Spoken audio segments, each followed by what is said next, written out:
Hello dear student, আশা করি তোমরা সকলে ভালো আছো। আজকে আমাদের আলোচনার বিষয় হলো সমভূমি।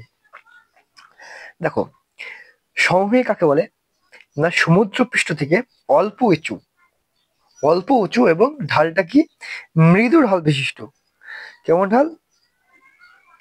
মৃদু ঢাল বিশিষ্ট সমতল বা সামান্য তরঙ্গায়িত এবং সুবিস্তৃত যে ভূভাগ তাকে আমরা বলি সমভূমি।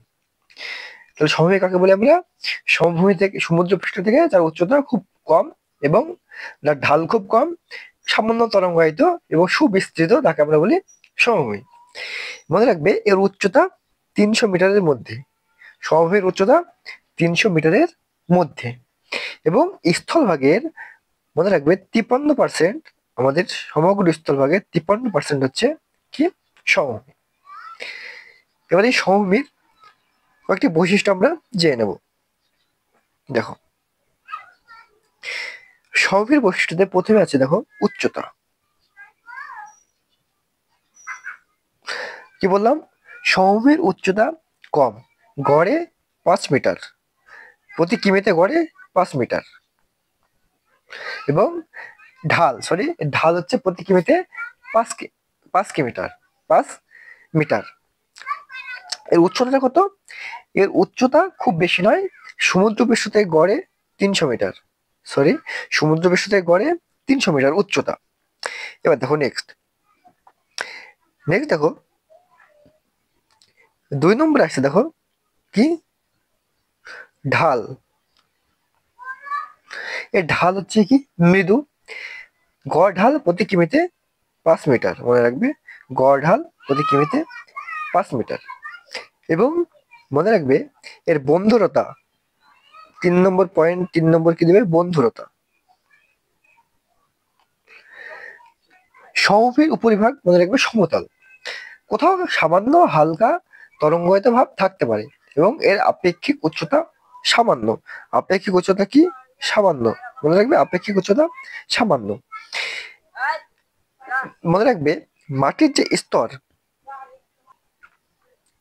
এছাড়াও মনে রাখবে যে সমভূমি ভূতাত্ত্বিক গঠন কিন্তু সুস্থির এবং এটি সাধারণত নরম মাটি দিয়ে গঠিত হয়। নেক্সট দেখো সমভূমির শ্রেণীবিভাগ। মনে রাখবে সমভূমিকে প্রধানত ৩ ভাগে ভাগ করা হয়। এক হলো ক্ষয়ের ফলে গঠিত সমভূমি, ভূগাঠনিক সমভূমি এবং সঞ্চয়জাত সমভূমি। তো সমভূমিকে প্রথমে আমরা কয় ভাগে ভাগ করছি? ৩ ভাগে। ক্ষয়ের ফলে গঠিত সমভূমি, ভূগাঠনিক সমভূমি এবং সঞ্চয়জাত সমভূমি। এই ক্ষয়ের ফলে গঠিত সমভূমিকে আমরা বিভিন্ন ভাগে ভাগ করতে পারি। যেমন হিমবাহের দ্বারা ক্ষয়প্রাপ্ত সমভূমি, অর্থাৎ হিমবাহের দ্বারা ক্ষয়প্রাপ্ত হয়ে যে সমভূমি গুলো গঠিত হয়, সমপ্রায় সমভূমি, পেডিমেন্ট সমভূমি, কার্স্ট সমভূমি, তরঙ্গ কর্তিত সমভূমি। এবার দেখো ভূগঠনিক যে সমভূমি তাকে আমরা আবার ৩ ভাগে ভাগ করি: উন্নত, অবনত এবং গঠনগত। উন্নত সমভূমি, অবনত সমভূমি এবং গঠনগত সমভূমি, সবগুলো সম্পর্কে আমরা ডিটেলস জানবো। দেখো, সঞ্চয়িত সমভূমিকে আবার আমরা বেশ কিছু ভাগে ভাগ করি। যেমন হিমবাহ দ্বারা গঠিত সমভূমি, নদী গঠিত, হ্রদ গঠিত, লাভা সমভূমি, উপকূলীয় সমভূমি, বালুত সমভূমি, লোহিত সমভূমি।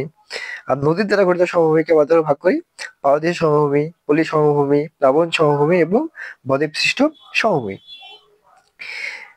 তাহলে আমরা প্রধানত সমভূমিকে আমরা কয় ভাগে ভাগ করছি? ৩ ভাগে। এক হলো ভূগঠনিক সমভূমি, ক্ষয়জাত সমভূমি এবং সঞ্চয়জাত সমভূমি। দেখো, এই যে ভূগঠনিক সমভূমি, এই ভূগঠনিক সমভূমি কাকে বলে? ভূত্বক যখন গঠিত হয় তখন নিজেই বা ভূ আলোড়নের ফলে সমুদ্রপৃষ্ঠের প্রায় সমউচ্চতায় যে সমভূমি সৃষ্টি হয় তাকে বলা হয় ভূগঠনিক বা ভূ আন্দোলনজাত সমভূমি। তাহলে কি, যে ভূত্বক যখন গঠন হয় তখন নিজেই হতে পারে বা ভূ আলোড়নের ফলে যে সমভূমির সৃষ্টি হয় তাকে আমরা বলি ভূগঠনিক সমভূমি। আর ক্ষয়জাত সমভূমিটা কি? না, ক্ষয়জাত সমভূমিটা হলো বিভিন্ন প্রাকৃতিক শক্তি, যেমন সুদীর্ঘ কাল ধরে কোনো উচ্চভূমি রয়েছে যে দীর্ঘকাল ধরে ক্ষয় পেয়ে পেয়ে পেয়ে যখন সমভূমি সমতল হয়ে যায়, সেই সমভূমিকে আমরা বলি ক্ষয়জাত সমভূমি। এবং সঞ্চয়জাত সমভূমি, কোনো নিচু স্থান যখন বিভিন্ন পলি সঞ্চয় করে ধীরে ধীরে সমতল হয়ে ওঠে, অগভীর সমতল হয়ে ওঠে, সেটাকে আমরা বলি সঞ্চয়জাত সমভূমি। দেখো, এই ভূগঠনিক সমভূমিকে আমরা আবার ৩ ভাগে ভাগ করি: এগুলো গঠনগত, উন্নত এবং অবনত। গঠনগত সমভূমিটা কি? নাম কি? ভূ আন্দোলনের ফলে শিলাস্তর ভূপৃষ্ঠের সাথে প্রায় সমান্তরালভাবে বিন্যস্ত হয়ে স্বাভাবিকভাবে যে সমভূমি গড়ে ওঠে, অর্থাৎ স্বাভাবিকভাবে ভূ আন্দোলনের ফলে যে সমভূমিটা গঠিত হয় তাকে আমরা বলি গঠনগত সমভূমি। আর উন্নত সমভূমিটা হচ্ছে তোমার ভূ আলোড়নের ফলে সমুদ্রের অগভীর অংশ বা স্থলভাগের নিচু অংশ উত্থিত হয়ে যে সমভূমি গঠিত হয় তাকে আমরা বলি উন্নত সমভূমি। আর অবনত সমভূমিটা কি? না, ভূ আন্দোলনের ফলে কোনো নিচু স্থান বসে গিয়ে যে সমভূমি সৃষ্টি হয়, অর্থাৎ কোনো নিচু স্থান বসে গিয়ে হচ্ছে অবনত, উঠে গিয়ে উন্নত, আর সাধারণভাবে যে সমভূমি গঠিত হয় তাকে আমরা বলি গঠনগত সমভূমি। নেক্সট দেখো ক্ষয়জাত সমভূমি। এই ক্ষয়জাত সমভূমিকে আমরা 4 ভাগে ভাগ করি। কি? নদী বিধৃত সমভূমি, হিমবাহ তরঙ্গ কর্তৃত এবং মরুপ্রায় সমভূমি। দেখো নদী প্রবাহের সময় নদী বিভিন্ন পলি বালি বিভিন্ন স্থান কি করে ক্ষয় পেতে পেতে যখন সে সমস্ত পলি বালি একটা নির্দিষ্ট জায়গায় জমা করে সেখানে সমভূমি তৈরি হলে তাকে আমরা বলি নদী বিধৃত সমভূমি। আর হিমবাহ সমভূমিটা কি? না, মহাদেশীয় হিমবাহের প্রবল ঘর্ষণজনিত ক্ষয় দ্বারা যে সমভূমি গঠিত হয় মহাদেশীয় হিমবাহ ফলে তাকে আমরা বলি হিমবাহ সমভূমি। এবং তরঙ্গ কর্তৃত সমভূমিটা কি? না, তরঙ্গ কর্তৃক সমভূমিটা হলো যে উপকূলীয় উচ্চভূমি সমুদ্রের তরঙ্গের ক্রমাগত আঘাতে ক্ষয়প্রাপ্ত হয়ে তোমার যে সংকীর্ণ সমভূমি গঠিত করে তাকে আমরা বলি তরঙ্গ কর্তৃত সমভূমি। এবং মরুপ্রায় সমভূমি কি? না, মরু অঞ্চলে সুদীর্ঘকাল ধরে বায়ুর ক্ষয়কার্যের ফলে সমগ্র মরুভূমি জুড়ে শিলাচূর্ণের পাতলা আস্তরণযুক্ত প্রায় সমতল ভূমি গড়ে ওঠে, একে বলে আমরা মরুপ্রায় সমভূমি।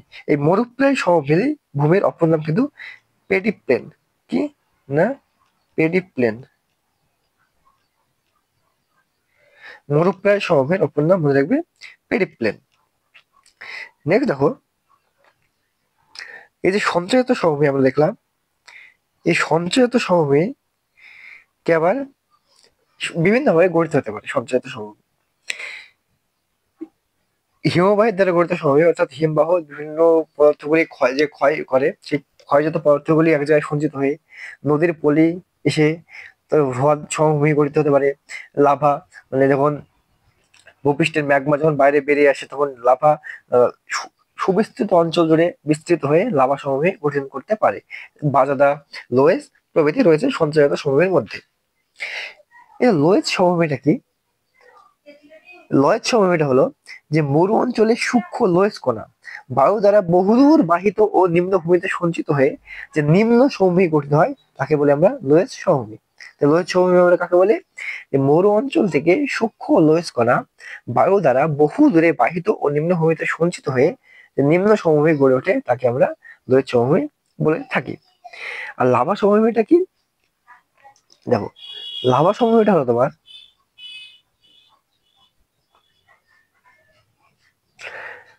যে বিরাট অগ্নুৎপাতের ফলে ম্যাগমা ভূপৃষ্ঠে নির্গত হয়ে বিস্তীর্ণ অঞ্চল জুড়ে ছড়িয়ে অনুভূমিক লাভাস্তর যুক্ত যে স্বল্প উচ্চ সমভূমি গঠন করে তাকে আমরা বলি লাভা সমভূমি। আর বাজাদা সমভূমিটা কি? বাজাদা সমভূমি হলো মরু ও মরুপ্রায় অঞ্চলে পর্বতের পাদদেশীয় নিচু অংশে বায়ু ও জলধারা বিভিন্ন তোমার কি বয়ে নিয়ে আসে, নুড়ি কাকর বালি সব যে বয়ে নিয়ে আসে সেগুলি সঞ্চিত হয়ে যে পলল শঙ্কুগুলি যে পলল শঙ্কু তৈরি করে সেগুলি পরস্পর যুক্ত হয়ে যে মৃদু ঢালযুক্ত সময় গঠন করে না তাকে বলে বাজাদা। বাজাদা উদাহরণ দিয়ে দেবে আটলাস পর্বতের নিচে বাজাদা সমভূমি রয়েছে। কেমন? এই রইল আমাদের সমভূমি সম্পর্কে বিস্তীর্ণ আলোচনা। এবার সমভূমি দেখো আমাদের সমভূমি রয়েছে, সমভূমির কিন্তু বিভিন্ন গুরুত্ব রয়েছে। সমভূমির কি রয়েছে? গুরুত্বগুলি আমরা এবার জেনে নেব। দেখো গুরুত্ব, 1 নম্বর গুরুত্ব মনে রাখবে যে সমভূমি মানব জীবনের সর্বাপেক্ষা অনুকূল প্রভাব বিস্তার করে।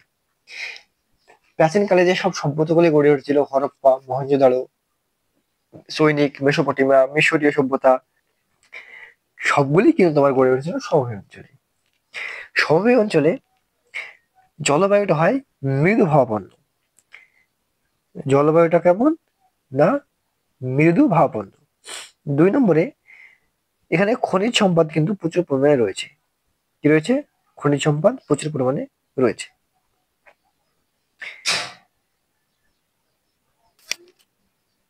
এছাড়া সমভূমি অঞ্চলে কি হয়?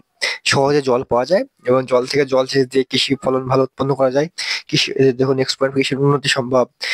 কৃষি তোমার যে সমভূমিতে বিভিন্ন পরিবহন উন্নতি হয়। এছাড়াও বিভিন্ন তোমার যে শহর নগর সেগুলো বেশিরভাগই তোমার কি হয়? সমভূমিতে গড়ে ওঠে। তো আজকের জন্য এটুকুই। আবার দেখা হবে নেক্সট কোনো ভিডিওতে।